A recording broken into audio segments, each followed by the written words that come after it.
মাঝ রাস্তায় গেল জুতো ছিঁড়ে, আর এই বন্ধু তো মনে হচ্ছে পার্টি দিতে দিতে ভিখারি হয়ে যাবে। তো হ্যালো এভরিওয়ান, সকলকে গুড মর্নিং। আজকে হচ্ছে মাথাভাঙা কলেজে নবীন বরণ আমাদের কলেজে।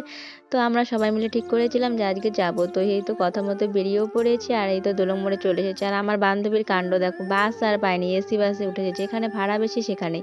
তো আমরা ছিলাম মানে জায়গা ছিল না, তো একটা সিটে দুজনের সিটে তিনজন বসে চাপাচাপি করে। কন্ডাক্টর কাকু ভাড়া বেশি চাচ্ছিল, কিন্তু যখনই বলেছি এই দুজনের সিটে তিনজন, তো 10 টাকায় মেনে নিয়েছে।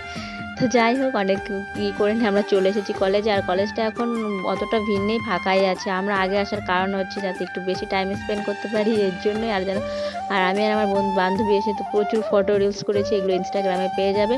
তারপরে এই তো মাঝ রাস্তায় আমার বান্ধবীর গিয়েছিল জুতো ছিঁড়ে, মানে একই কাণ্ড। তারপর ফেভিকুইক দিয়ে লাগিয়ে তারপরে এই তো আমরা কলেজে এসেছিলাম। আর এই বন্ধুর হয়েছিল ব্রেকআপ, আর ব্রেকআপের পার্টিও আমাদের লাগবে, ওর ব্রেকআপের পার্টিও আমরা ছাড়িনি। তো এই তো আমাদের পার্টি দিয়েছিল। তারপরে কলেজে আজকে হয়েছিল প্রচুর অনুষ্ঠান,